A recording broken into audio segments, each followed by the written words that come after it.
All right. So we got a new chapter for Centuria, and yes, we have a time skip.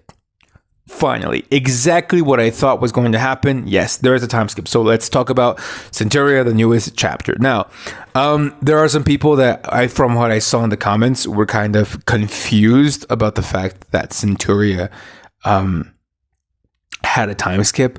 I thought it was kind of obvious, and I thought that the manga was hinting at a possible time skip because, again, I still stand by the theory that not even a theory, but I still stand by the fact that I think the decision for this manga is definitely going to be to, like, have a possible time skip, another time skip where Diana will be the new protagonist and will probably take over for Julian.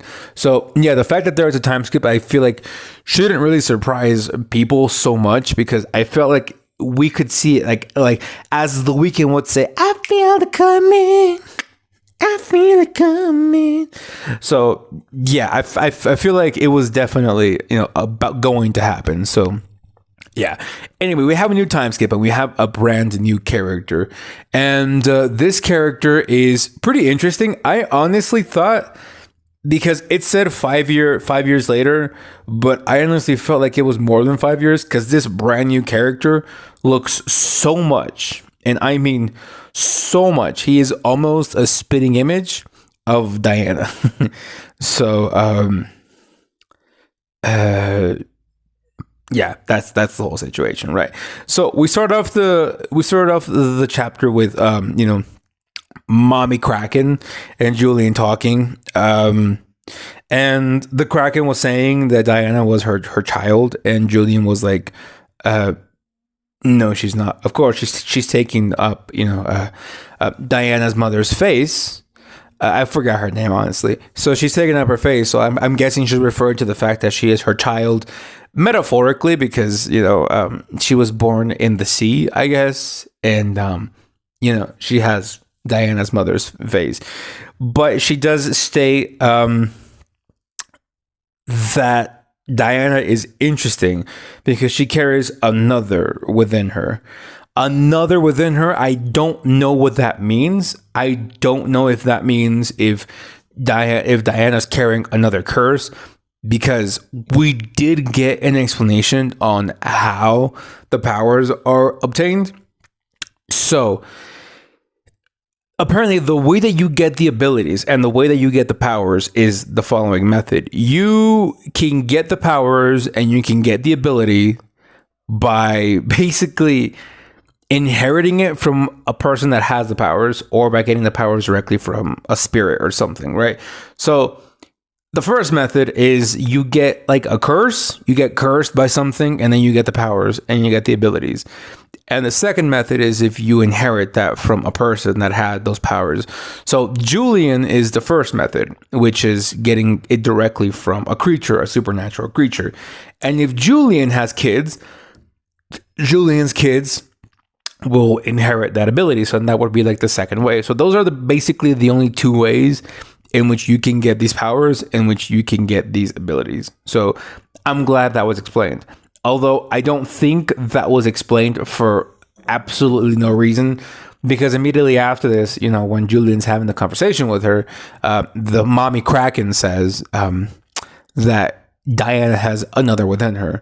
So I don't know if Diana's mother had a type of curse and she passed it down to Diana, or if Diana's possible father had a curse and it was passed down to Diana.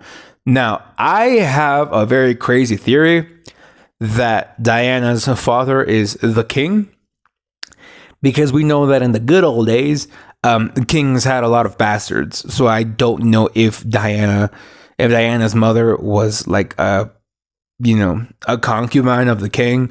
The queen found out and had her, chased away. She was enslaved, and then she had a kid. So it would be really narratively enriching if Diana were a bastard child of the king and Diana inherited the powers from her father.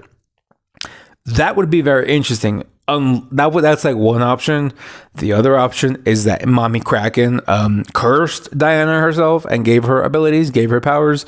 Either way, I feel like that's a possible thing that could potentially happen. So yeah, I think that could be pretty interesting in a very enriching way narratively. And then after this, we get we continue on the chapter, and there is a new character. Now, like I said, it said 5 years later, but there was a character that looks so much like Diana that I thought that was Diana, but apparently it wasn't. It's like a brand new character, and this character has a pretty cool design. Looks a lot like Diana and her mother, so I think that's very freaky, right? But his name is Lukas, and he's just going about, and he's just kind of a nice guy. He's a fighter. He's everything, right? He meets Julian. They get together, which Julian looks really aged up. He looks aged up, but he doesn't look very different. And Julian and him just kind of like walk back and everything, and they have a pretty cool conversation. Julian trusts the guy because he's kind of a good person, and then they just go back home, and we see Diana 5 years later. And she looks a lot like her mother. Now, there are a couple of things here. First of all, I'm glad that the time skip happened, because I feel like the time skip will definitely help with the pacing of the manga, because a lot of people were surprised by the fact that there was a time skip, but I think it's perfectly fine, because, I mean, dude, do you really want to see 5 years worth of, like, story 5 years of content, story-wise, of them being chased, or would you rather just skip ahead and just, move forward with the plot? I would prefer to move forward with the plot and skip ahead, because there's no real reason to see 5 years worth of, again, in story, 5 years worth of chasing, and which would probably get very repetitive for a lot of people.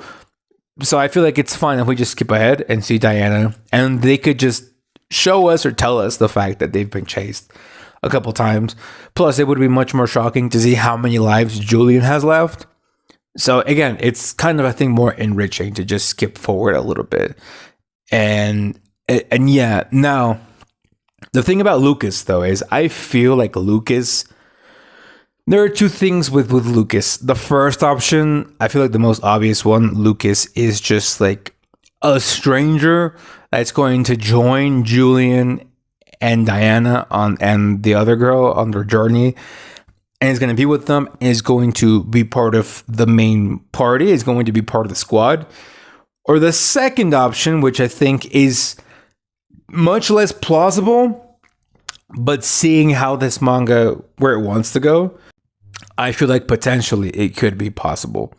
And that is the fact that I feel like what's going to happen with this manga is that Lukas might be one of those gifted people that, recognizes Julian and decides to hunt him down to get the bounty. Lukas mentions that he doesn't have a lot of cash, he doesn't have a lot of money on him, and he is a fighter. So it would not be surprising if Lukas ends up betraying them just to get the money. And this could potentially lead us to a brand new arc where maybe Lukas does end up taking Diana, and Julian has to face up against, Lukas to get Diana back. That would be very interesting. So I feel like I have those two options. The first option is Lukas becomes a part of the squad. And the second option is Lukas betrays the squad for his own intents and purposes. So yeah, tell me what you guys think about this. I found this chapter very refreshing. It's very new. It's very different. So yeah, tell me what you guys think, and I will see you guys next time. So bye-bye.